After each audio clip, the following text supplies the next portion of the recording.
Is 28 Years Later Part 3 happening in secret right now? Let's talk a little bit about that. What's your favorite scary movie? Be afraid. Be very afraid. I want to be a fighter, like you. Oh, let it burn! Let it burn! Did you miss me? You have to shoot them in the head. They always come back. The boat can leave now. Tell the crew. Well, sometimes that is better. Good luck.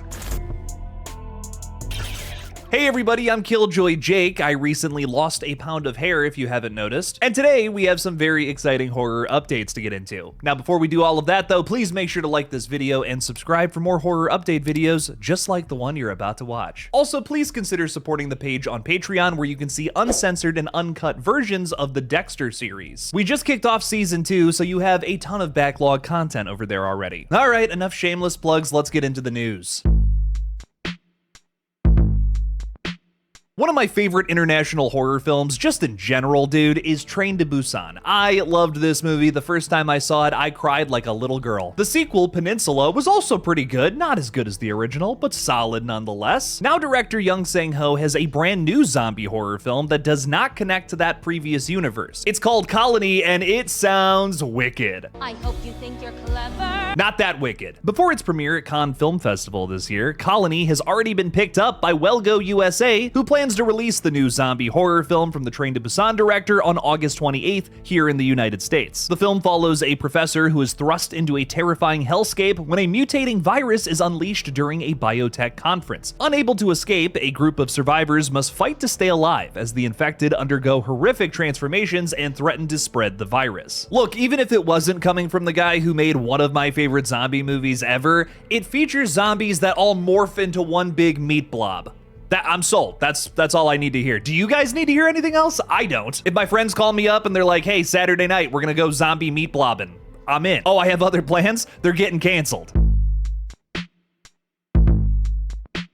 A new Twilight film is in the works with Kristen Stewart in the cast. I'm just kidding, of course, but Kristen Stewart is back for a brand new vampire horror flick that sounds like it's leaning less into romance and more into body horror. Flesh of the Gods, a collaboration between Panos Cosmatos, who is probably best known for doing Mandy from 2018 with Nick Cage, as well as Andrew Kevin Walker, the writer of Seven, follows Kristen Stewart and Wagner Moura, who play Raoul and Alex, a married couple in glittering 80s LA who descend each evening from their luxury skyscraper condo and head into an electric nighttime realm. When they cross paths with the mysterious and enigmatic Nameless and her hard-partying crew, Raoul and Alex are seduced into a glamorous, surrealistic world of hedonism, thrills, and violence. Now, this is a project we've mentioned before on the page, but no movement has really happened with it. We've just gotten word, however, that production has finally begun on this mysterious little vampire project. Does it kind of sound like Lost Boys, but like a little different? I mean, yes, but it's coming from some very unique voices in the space, as well as A24, one of the coolest art house,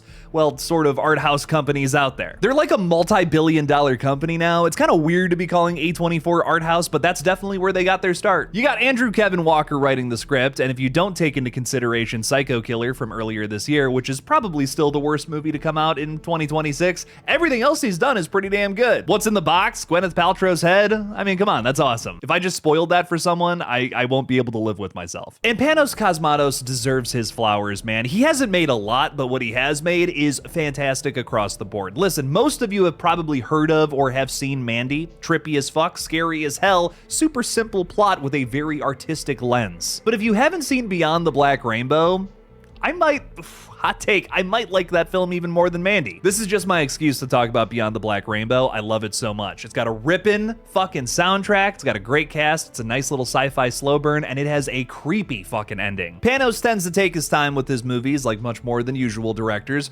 Beyond the Black Rainbow is from 2010, his follow-up Mandy came out 8 years later, and now here we are another 8 years later in 2026, waiting for his third feature. Just like a lot of his movies, you gotta be patient with the guy, and I'm sure it's gonna be worth the wait.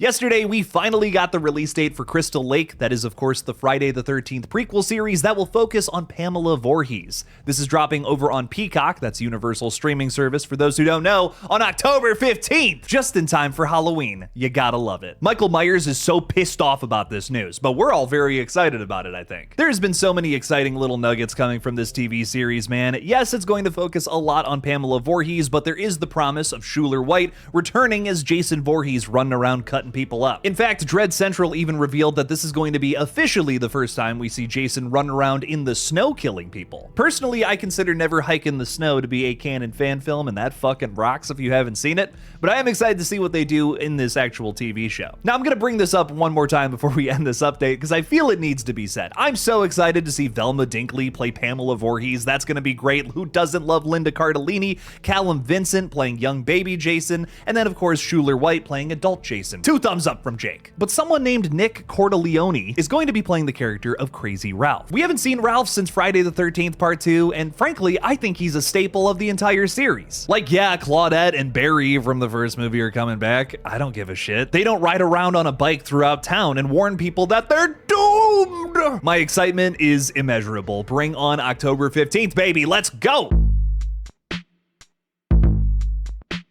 ITN Distribution recently shared this picture from Cannes Film Festival that showcases a brand new poster for Winnie the Pooh Blood and Honey 3, which is currently in production. In the background, there's some characters in this film that were previously announced to not be in the third entry. I'm guessing that this is Rabbit with this crazy bear trap with a skull in the middle. That is dope as fuck. But in the background, we can very clearly see Owl and Piglet, 2 characters who were announced to not be a part of this upcoming sequel. So are we getting the gang back together plus some new friends, or what's going on here? So far, we've seen some brand new designs for Pooh Bear and Tigger. Those are so far the only confirmed returning slasher villains from the previous entries. We've also seen Rabbit, who's going to be voiced by Roger L. Jackson, baby. That is so exciting. But could Owl and Piglet briefly show up in this flick just to get killed again? This is really gonna fuck up Piglet's batting average because he died almost immediately in the sequel. Personally, I would love to see these characters again, especially Owl, who I feel made a major impact in that sequel. I loved his creepy, gravelly, low voice.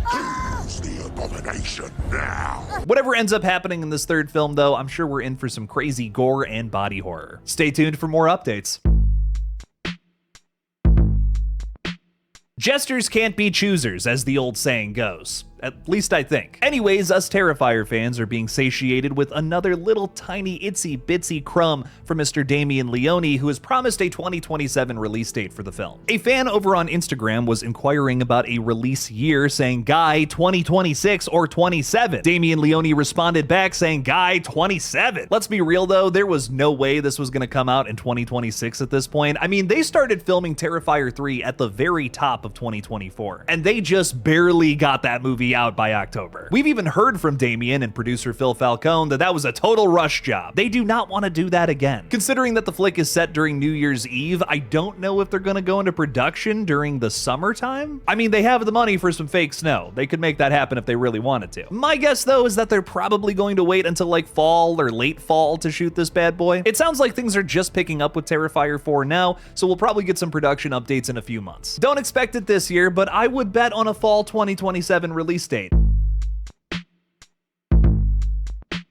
Kane Parsons' Backrooms movie comes out in a couple of weeks here, and I am very, very excited for it. It's already tracking to make 20 million plus during its opening weekend, and I would bet money that it's going to blow past that. There's a lot of excitement for this film, not just with the young crowd, as well as people who are subscribed to Kane's channel and have been following the series since the very beginning, from the early 2020s, but also I'm hearing people like my dad talk about it. And I promise you, a year ago, my dad did not know what the Backrooms were. With all of that excitement, fans are wondering, could this be a brand new franchise? Kane Parsons already has an answer there. Responding to a fan on Discord, Kane Parsons said, "I wouldn't rule out a sequel in addition to the series. There seems to be goodwill around if the movie succeeds, but none of that is set in stone." Now, while it is already super exciting to hear that we could be witnessing the birth of a brand new major horror franchise, I think that when he says series there in particular, he's referring to the YouTube series that is already online and made. Some outlets have reported that this could mean like some sort of limited series revolving around the Backrooms, and maybe that could be so. so. But with the way it's worded, it makes me think that he's talking about the videos on YouTube that are already out there. Maybe he can expand on that for some sort of HBO Max original, though. Maybe we're getting ahead of ourselves, though, because we gotta see how the Backrooms performs at the box office first, but my guess is that this is going to be a major hit. I'm betting this won't be the last time we talk about Backrooms sequels.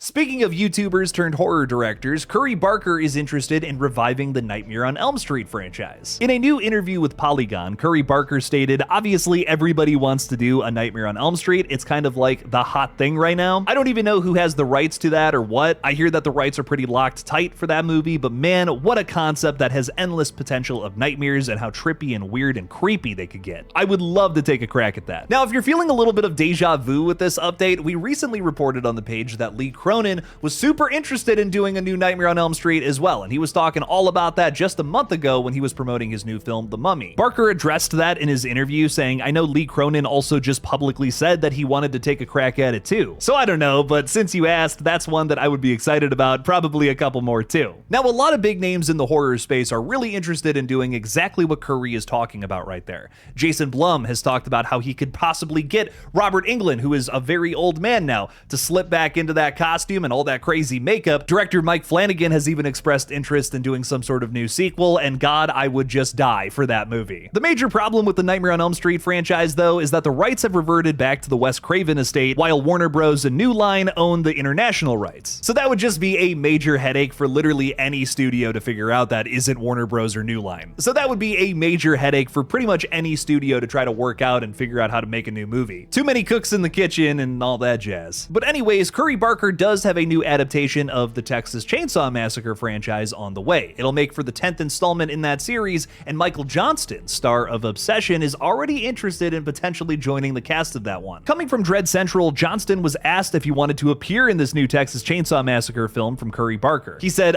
yes, I love the Texas Chainsaw Massacre, especially the original, but I want to be the villain. Now, this is especially interesting, considering the fact that Michael Johnston actually portrays Danny in the 2023 Gun video game. The video game might be dead, but the memories will always live up in here. Now, I gotta credit Ashleen McMenemy from Dread Central, who actually makes a really good point about Michael Johnston. She wrote in her article reporting on this, saying, "Personally, I think he'd be perfect as Nubbin Sawyer, aka the hitchhiker in the first film. Maybe I should grab a One-Wish Willow." I could not agree with this sentiment more. Can we do a little side-by-side here, editor Jake, so that you can kind of see the hitchhiker from the 74 movie, as well as just Michael Johnston? Dude, he would be so good as this character. And I know y'all haven't seen Obsession yet, which you absolutely should this weekend, but Michael Johnston is playing a very gray character. He's not necessarily the hero, he's not necessarily the bad guy either. This performance is so in the middle, a little frustrating, but also a little sympathetic. I could totally see him playing that kind of guy. Think about that scene in the 1974 movie too. He gets in the van and at first he's just kind of a little weirdo, but then things start to escalate. He's talking about how cows don't die right and shit. It's like, oh, they died better with the sledgehammer. What the fuck? No, dude. The 10th installment of Texas Chainsaw Massacre is on the way, and Obsession is out this weekend. So go see it. It's the best horror movie of the year. Okay, last update, but maybe the craziest one out of the entire bunch. And we had some pretty good updates in today's video, but this is fucking bonkers. Alfie Williams, who plays Spike in the 28 Years Later movies, has recently posted online a picture of himself with a bow and arrow, hinting at more to come. The caption read, "It's great to be back with a little winky face." What the fuck does this mean? Now, last we heard about 28 Years Later Part 3, there was all these rumors circling that Sony wasn't interested in finishing the trilogy considering how Bone Temple kind of flopped at the box office. Cillian Murphy has talked about this, saying he hopes that a third film will happen. Nia DaCosta even had an interview recently that we reported on this page, I think in the last update video, talking all about how she was really disappointed in that one flopping at the box office. It was a weird time to release that one too. It was like only 6 months after 28 Years Later Part 1, which kind of had a mixed reception, and they dropped it in January, which is not the best month to release a film. Now, Alfie shooting a bow and arrow does not confirm anything, but it could mean that hopefully they're getting moving on Part 3. There were some really exciting things about this project. We were left on a cliffhanger from Bone Temple that this third film was supposed to like kind of conclude. Danny Boyle was going to be directing again, and Cillian Murphy would come back for more of a leading role. Not only do I love these movies and do I really want that third film to happen, but like it has to happen. This is an unfinished story as it stands. We need more. more. Here's hoping we get an official update sometime soon. Ladies and gentlemen, keep your fingers crossed, keep your energy positive, and if you see any executives from Sony, get on your hands and knees and grovel. Please, sir. I just want one more 28 years later film. I'm just a starving English boy. Lots of exciting updates here, ladies and gentlemen, but which one had you the most excited? Let me know your thoughts down in the comments below. Thank you guys so much for watching. Please subscribe, and as always, don't forget to kill it out there, y'all.